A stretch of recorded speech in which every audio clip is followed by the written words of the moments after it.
Briar Glen was a town consumed by mist. It clung to the cobblestone streets and swirled around the feet of the old crooked houses.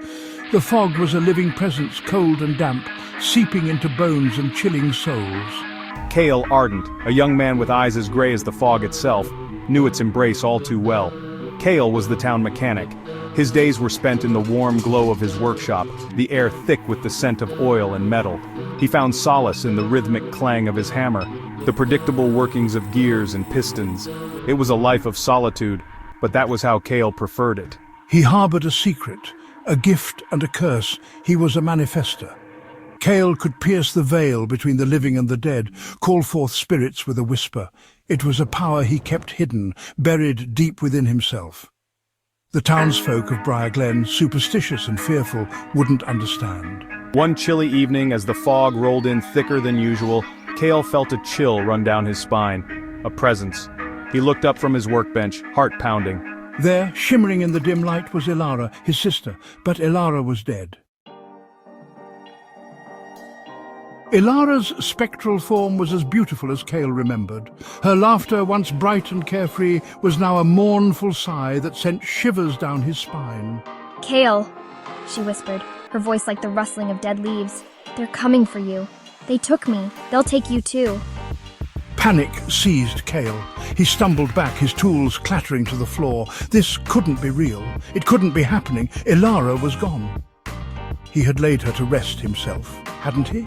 "Ilara, what happened?" Cale choked out, his voice hoarse with disbelief and terror. "Who did this to you?"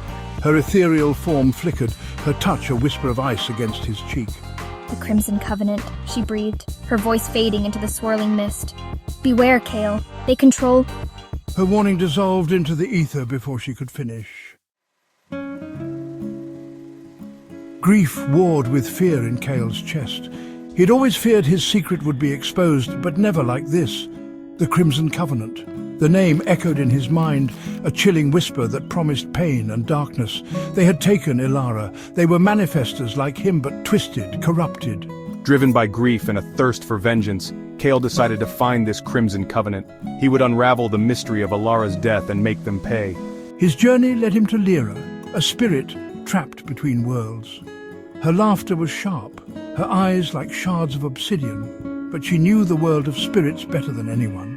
"The Covenant," Lyra rasped, her voice like nails on a chalkboard. "They think they control the dead. They are nothing but puppets, dancing on the strings of their own ambition."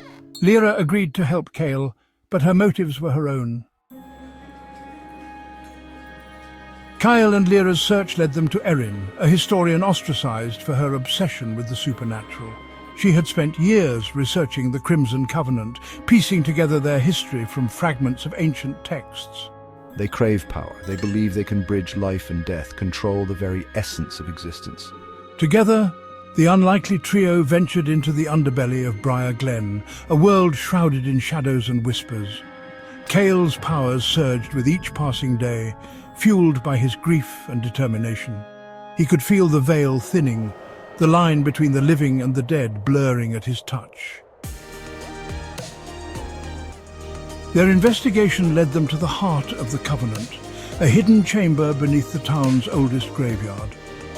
There, Cale came face to face with the leader, a figure shrouded in darkness. "You cannot stop us. We are the future. We will control it all." But Cale would not be deterred. He had come too far, lost too much. With Lyra at his side and Erin at his back, he unleashed the full force of his powers.